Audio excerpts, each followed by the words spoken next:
Hi, my name is Divya and I'm a part of the Prairie Library's Teen Tech Squad. In this video, I will walk you through how to bake chocolate chip cookies. When baking, it's a completely different story than basic cooking, since ingredient amounts truly matter.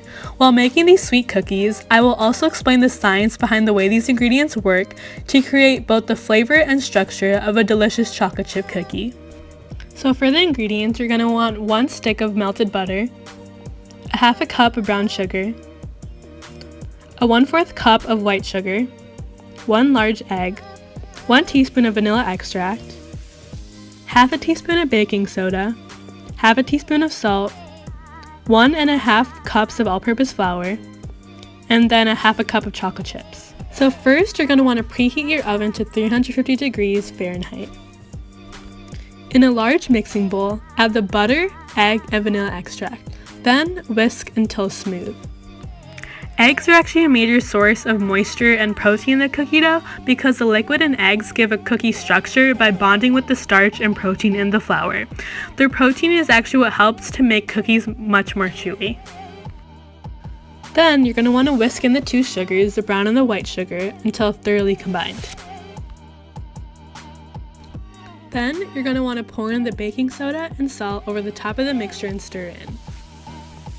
Without salt, the secondary flavors in a cookie fall flat as the sweetness takes over. Salt also strengthens the protein in the dough, making cookies much more chewy.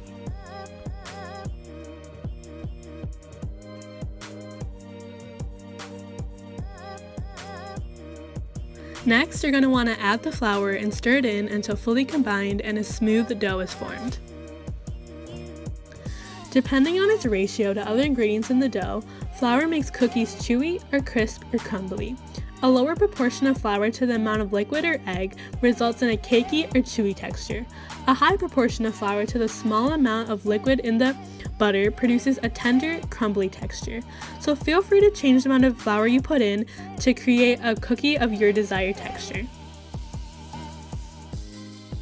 So the mixing of the cookie dough develops the gluten in the dough, giving cookies a chewy consistency. Beware of overmixing, which can turn chewy cookies into tough ones. So some of our dough got stuck to the mixer, so here I'm just kind of scraping it off to combine with the rest of the dough in order for me to fold in my chocolate chips. So if you're a chocoholic like me, feel free to add more chocolate chips in if you desire a sweeter, more chocolatey cookie.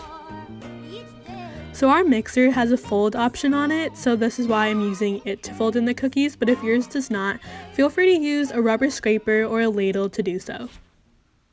So before you place your cookie dough onto the sheet, you want to make sure that you spray the pan with vegetable oil or canola oil to make sure that they're easy to take off after they're done.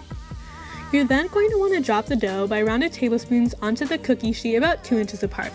The dough should make around 20 cookies worth, but in this case, ours made 16.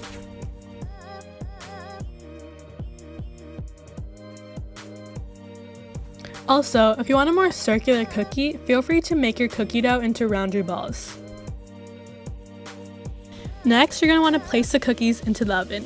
Make sure that you're using oven mitts during this process because it's very easy to burn yourself due to the high levels of heat.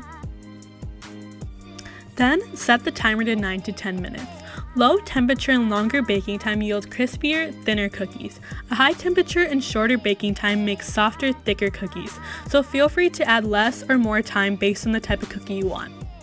When you take out the cookies, they're definitely going to look underdone, but they'll firm up as they sit. You're then going to want to let the cookies cool on a sheet for at least 5 minutes and then cool completely on a rack. I know that this step can be very hard because those cookies just look so delicious, but trust me, you'll be worth it. It is very important that you cool the cookies completely before storing them, or else trapped steam can turn them from crisp to soggy cookies. And who'd want to eat soggy cookies?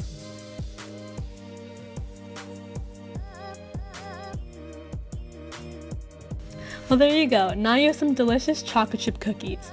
Feel free to enjoy these with some vanilla ice cream or milk or simply by themselves. Personally, I like to put ice cream in between 2 cookies to make an ice cream sandwich. Well, that's it for today's video. If you would like more information behind the science of cookies, I will be linking that in the description below, along with a link to a printable version of the recipe. If you would like to know more about the Teen Tech Squad program as a whole, I will also be linking additional resources.